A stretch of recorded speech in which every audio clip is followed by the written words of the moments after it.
And before we get started, I just since this is election week, I want to let everybody know that we're doing our discussion on this recent episode, Driven. But for some political satire, please go back to episode 1. Oh no, I'm sorry, episode 2, Right. which is Get Well Soon, and that is a fun relief from the painful realities that we're facing this week. So that's all. It just proves that you can't get away from politics, even in the cardiac ward of a hospital. First, just to introduce everybody to the thousands of fans who are tuning in today's broadcast.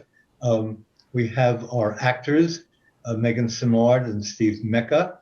Steve is also our sound engineer and producer and web designer, and whatever production values you admire, as I do, in the Creepery, you can attribute to Steve. Yeah. And finally, we have Peter Dichter, who is our narrator, and in today's episode, Driven, he is also the voice of the chauffeur. We'll talk about that in a moment. I thought it might be not only the voice of the chauffeur, I'm also voice number 1 at the end. That's right. Right. That's We right. have 3 separate voices in this particular episode. And for Peter, given the fact that he only has one unseparated voice, it's really quite amazing.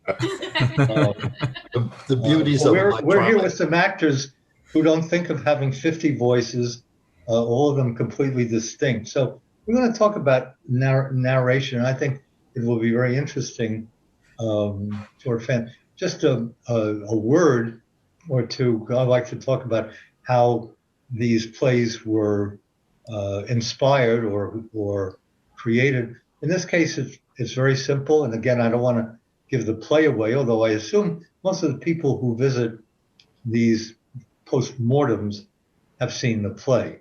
But in any event, this was simply inspired by my ruminations on whether or not I would drive in a driverless car, or I would be a passenger in a driverless car. So I'm going to ask what is probably the shortest survey in the history of surveys, and ask you, would any of you sleep in a driverless car on a long voyage? Not in 2020. Okay, well, so that's the end of the survey. But in the case of our play Driven, that actually plays a role. I want to talk about what I call the narrator's role. And it's very interesting that, because I originally wrote the Creepery, Tales from the Creepery, as stage plays. And when the stage went away, sadly, at the beginning of the virus, I was urged to adapt these plays to what I call radio plays or podcasts. And I did, and key to the adaptation was the addition of a narrator. And the thing about narrating, and I'd love for the actors to chime in whenever, but in stage plays, you have stage directions. She crosses from stage left to stage right and picks up a glass. So when you adapt the play to an audio version, is it necessary to tell the listener that she crossed the stage from one place to another and picked up a glass?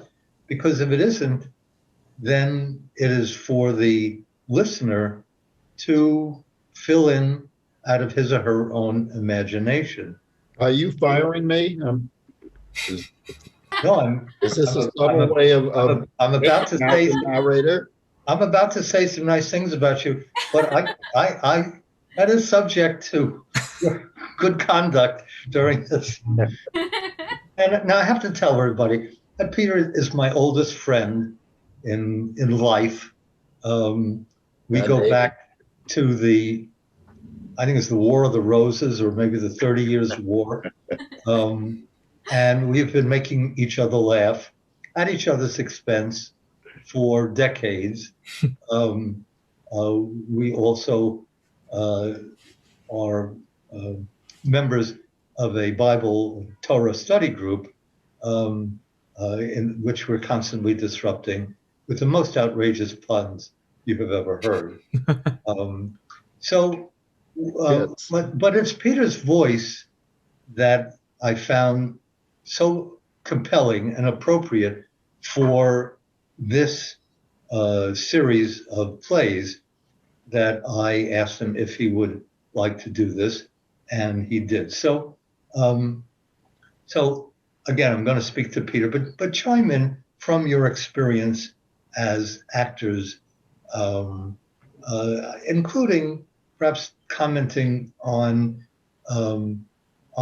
how the narrator's role in these plays enhanced your experience as performing the plays. Did it carry things over for you that could not have been carried if you'd been performing them on a stage? So, Peter, your rich, resonant, Helden tenor, bass baritone voice, is that unique to your family, or is it something inherited from a parent or guardian? I can't remember whether you have parents or not. My father, an ancestor. my father and my brother and I have basically the same sound. And when we're on the telephone, when we were younger and we get on the telephone, we could impersonate each other very easily so that the person at the other end wouldn't know who was actually on the phone. And many times I played the role of my father when there came a call in for me that I didn't really want to answer, but I had picked. This was pre-call waiting. I mean, you have to cast your mind back into the ancient days. So you picked up the phone and, oh my God, it's Richard Curtis again. What am I going to do? Yes, this is Peter's father. Peter is at a restaurant right now. He'll call you back when he gets home. But the three of us have basically the same. And the joke in the family was, we all know who our father is. We're not sure about our mother. Because the voice was a distinctive voice. Also, I've had this voice, not quite as deep as it is now, since I was a teenager. So that people who didn't see me and just heard me assumed that I was much older than I actually was. And then they'd see me and say, were you approached? Have you ever been approached to exploit like the commercial potential of your gifts? And yes, my original one, the first time I was in advertising. So they used me many times as a test for some of the commercials they were going to do. And then that led into an interview I had to be a game show host. Come on down, this kind of thing, you know. And I did pretty well with the interviews. But then my wife pointed out that I was dealing with people whose only motivation was greed, and that it would be the same thing over and over. So, Megan, what do you do? And how do you know? And press that button, or, you know, so Steve, wow, you know, and it would become so tedious that it would take all the fun out of everything. Right, and Peter is remarkable because he's complete. He has the absence of greed completely. He's been nominated for sainthood, and so stand by for that. Right? No, I haven't. I tried that, you know, and the Pope said to me, you know, there is a St. Peter already, and I had no idea. So, of all the plays you've done, and including those that we have not yet performed, there are 5 or 6 yet coming. what are the ones you've done and the ones you that will have been performed in the next couple of weeks? Was there any favorite? Yes, but let me just get to this whole idea of narrator, because you brought it up before. The fact is that when I was a kid, I would come home from school. We're talking about when I was about 12 years old. These radio serials, they were generally 15 minutes long. Some of them were a half an hour. But the narrator was critical because you didn't see anything, so it had to be described by a narrator. Today, a narrator is like a typewriter. I mean, everything is seen when you're watching television, when you're looking, everything is visual, so you certainly don't need a narrator saying anything. So the beauty of this is that it's really going back to the old days of the radio serial, where the narrator was extremely important because he or she would describe everything that was going on. So that's why I enjoyed when you asked me to be a narrator in this thing. I thought that's a lot of fun. And writing the narrator's part into these plays was kind of a tricky exercise because, as a writer, you don't want to tell the listener what the listener has already heard or is going to hear. It's really very spare kind of use of the narrator to tell the listener what can absolutely not be understood unless the narrator bridges the gap between these two moments. But let me point out something also in the writing of it. You can't write the narrator part the way you would write another part, because many times words that look really great on paper are really horrible to pronounce. So you had a line in the bathroom on Rogue Restroom, for instance, where he grasps the railing. Well, that got changed immediately, as you know. Like grasp. No, wait a minute. Changed it. Wait a minute. I just want to tell the viewers that for the first time, Peter is revealing that he changed one of my sacred words. You have no idea how important it is to a playwright that not a single syllable of anything he writes be touched. So right. This is all news. Tell us about it, Peter. Right. Well, this may be the last thing you ever say, but go on. Well, to be or not to be. I mean, to be or not to be is the way we'd say it in New York. But there are certain words that you just can't use as a narrator because they're so clunky, like the word grasps or lifts or words like that. And then also I pointed out to you that when you end like the name you had, Robert, and the next his last name began with a T also. You can't do that. You've got to, if you have a narrator, then it's Megan Simard is very easy to do, but it's Megan Nestor, whatever, and it blurs together, and you can't differentiate without sounding extremely hokey. So writing for a narrator is something that you have to be aware of all the time. Yes, I actually did, to be serious about it. I really did change some words and names in order to accommodate Peter's tongue, and he handled the tongue twisters fine. But I mean, there was one series of words that ended in D's and T's and began with D's and T's. And as actors, I assume you also have to learn the same diction issues, right? Yeah, I mean, it's very much a different approach, especially with film, because I feel like film, you can kind of get away with a very, depending on the character, you can get away with some of the, like, American languageisms, so, like, dropping middle T's and having, like, a very kind of, like, street conversational type level of diction. You can get away with that with film, especially with, like, modern, anything that takes place during current day. But on radio, anything that's audio, it's definitely a different scenario, because not only is your performance somewhat heightened emotionally, to kind of make sure that things are coming across through audio, because you can't really rely on visuals to express yourself. So you kind of had to heighten your performance in that way. You have to make sure that you're understood. And so it's, the way that I would perform, a script for a radio play, even if it takes place during current day and there are it's more conversational and casual, you still have to kind of make sure that you articulate and enunciate in a way that's slightly more intentional than even how I'm just speaking now. Right.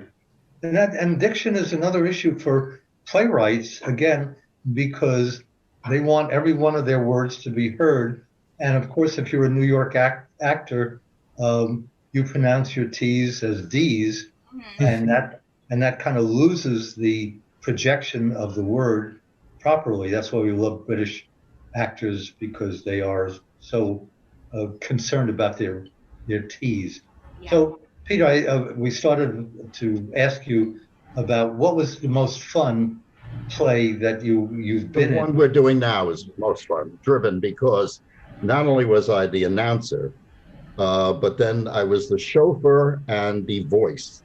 Now, all of that was done via mechanic. It was all because I have an app that can adjust. I know Steve has gone nuts many times adjusting and saying, Peter, you're too far away from the mic, or Peter, your echo, or there's too much sound here, whatever. So part of it was a learning experience for me in terms of where I should place the mic, how I should do it. And one of the questions that I know you're going to ask is about editing the thing.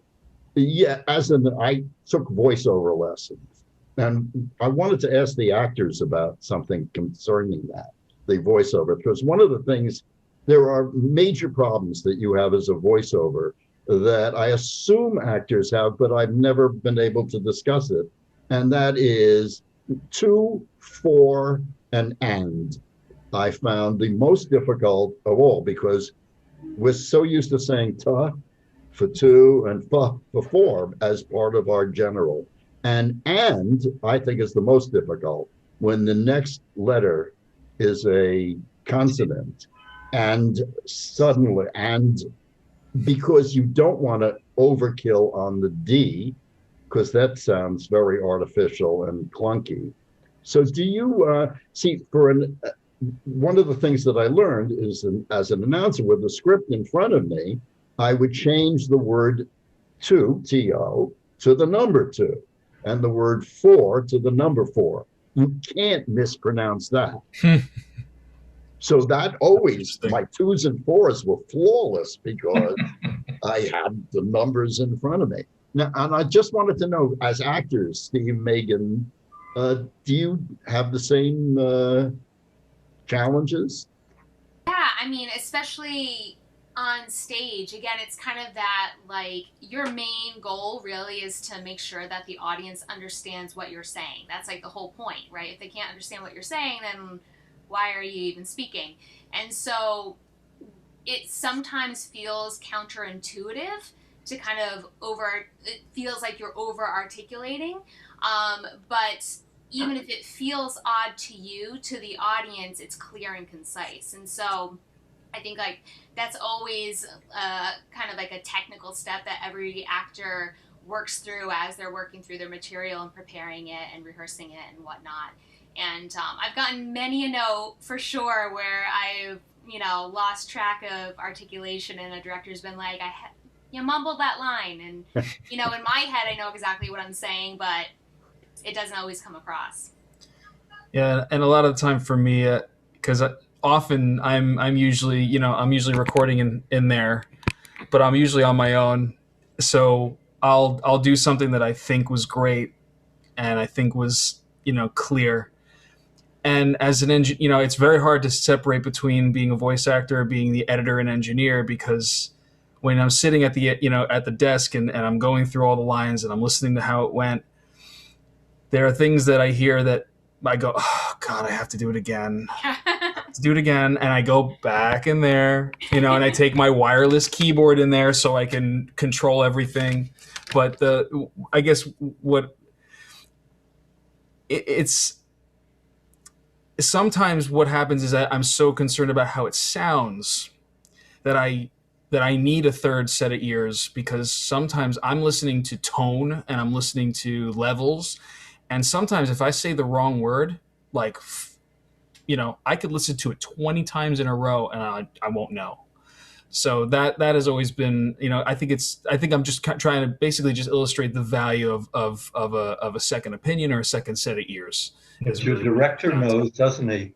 Yeah, oh yeah, oh yeah. Always. Yeah, I But without the editing app, you're dead, because you take breaths in the normal sentence when you're connecting sentences or whatever, and all of those breaths have to be taken out, so that without it sounding too artificial. But without that app, I don't know how I could ever record anything. Well, let's talk about that for a moment. Peter, you have, for a non-professional, you have a lot of recording equipment in your home, which is probably the only reason why it was possible for you to do this job, because you could record it in a professional way. Why do you need all that equipment? I had gone to the New York Voiceover Academy for 2 years. And they said, you can have a career as an announcer. By the way, very limited, because all the other people could do like 37 voices. I'm sure that Steve and Megan can do. God, I could do 2. And then they discovered a third, which was very exciting. But basically it was, you can sound like, come on down kind of voice, or pompous, arrogant. They said I did that very well. You know what I'm saying, right? And the third one they discovered was I could do horror, and it was whatever, which is of course the voice that's most critical to the creepery. So that's pretty good. But you're an opera buff, so you were able to manipulate sound in a way that, again, an amateur. I trained. Right.